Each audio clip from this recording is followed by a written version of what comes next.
இப்போ வந்து நம்ம லைனிங் வெட்டியாச்சு. லைனிங் காட்டு. லைனிங் வெட்டியாச்சு சரியா. அதுக்கப்புறம் இப்போ மெயின் கிளாத்தில் வெட்டணும். மெயின் கிளாத்தில் வெட்டுறது வந்து கிராஸாக வெட்டக்கூடாது, ஸ்ட்ரைட் பண்ணணும். ஸ்ட்ரைட் பண்ணுறதுக்கு ஸ்ட்ரைட்டாக இருக்கா? ஸ்ட்ரைட் இல்லை, எவ்வளோ கிராஸாக இருக்குது. ஆமாம். இப்போ இந்த ஸ்ட்ரைட் பிடிச்சோம்னா இங்கேருந்து இங்கே இதுதான் ஸ்ட்ரைட்டு. சேலை எவ்வளோ வேஸ்ட் ஆகுது? நிறைய வேஸ்ட் ஆகுது. இது வந்து முந்தாங்கி பகுதி இப்படி வெட்டிட்டோம்னா எப்படி இருக்கும்? இந்த மாதிரி சரியா. அடுத்து ப்ளவுஸ் பக்கம் பார்ப்போம்.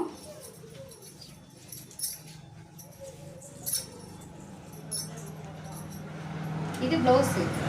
இது எப்படி இருக்கு? கோணல் மணலாக தான் இருக்கு. இது எங்க இருக்கு? இதோட ஸ்ட்ரைட் எங்க வரும் தெரியுமா? இந்த இடத்துல வரும். தெரியுதா? ஓகே. இப்படி ஸ்ட்ரைட்டாக தான் வெட்டணும் நம்ம. இந்த அளவுக்கு ஸ்ட்ரைட்டாக வெட்டணும். கிராஸ் எவ்வளோ கிராஸ் இருக்கு தெரியுதா? தெரியுது. ஒவ்வொரு ஜாக்கெட்டும் பத்தவே பத்தாது. இது போக காலையில் ஒரு சேலை வந்துச்சு, அதை பாரு. இது ஜாக்கெட் தச்சு கொடுத்துட்டேன், கோட் அடிக்கலன்னு சொல்லி திட்டுனாங்க. ஆனால் நான் போன வாரமே கோட் அடிக்கிறதுக்கு பார்த்துட்டு கிராஸாக இருக்குன்னு சொல்லிட்டு தைக்கல. காலையில் வந்து எடுத்து சரி தச்சு கொடுத்துருவோன்னு சொல்லிட்டு எடுத்தா அது எப்படி இருக்கு? எவ்வளோ கிராஸ். இப்போ ஒரு நூலை வந்து நம்ம நூலை பிடிச்சி இழுப்போம். இந்த நூல் இப்படி இழுத்தோம்னா ஒரு நூல் பிடிச்சி தான் இழுக்கணும்.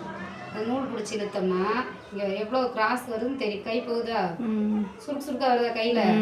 இந்த சேலை இவ்வளோ கிராஸு. அப்போ வந்து கஸ்டமர் என்ன சொல்லுவாங்க? என் சேலையை வெட்டி நீ தின்னுட்டேன்னு சொல்லுவாங்களா? அதனால் அவங்கள்ட்ட காட்டிட்டு தான் வெட்டலாமா வேணாமான்னு கேட்கணும். சரி எனக்கு இதெல்லாம் வெட்டாதீங்க, இப்படியே தைங்கன்னா என்ன தெரியுமா, இதை மடிச்சு நம்ம தச்சுருவோம். அப்படி தான் போன சேலை ஒரு பிள்ளை தச்சுது, நம்ம டெய்லர் தச்சுது. அது என்னாச்சு, என்ன முந்தாங்கில் இப்படி கோணையாக இருக்குது அப்படின்னு சொல்லி கேட்டாங்க. அப்போ நம்ம தச்சா என்னாகும்? கிராஸாக தான் இருக்கும், நல்ல பெண்டு பெண்டாக இருக்கும், பாம்பு மாதிரி வளைஞ்சு வளைஞ்சு இருக்கும். சரியா. ஜாக்கெட்டை வெட்டிட்டோம். சரியா தெரியுதா? ஜாக்கெட்டை வெட்டி ஜாக்கெட் தச்சாச்சு.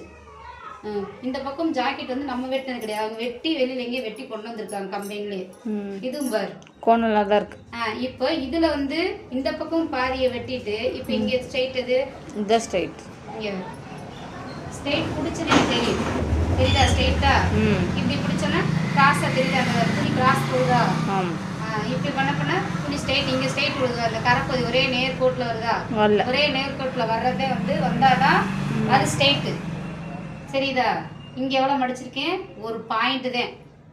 இங்கே கிட்டத்தட்ட 5-10 இன்ச்சு கிட்ட போகுது. இப்படி தான் வருது நம்ம நிலமை. கட் பண்ணு.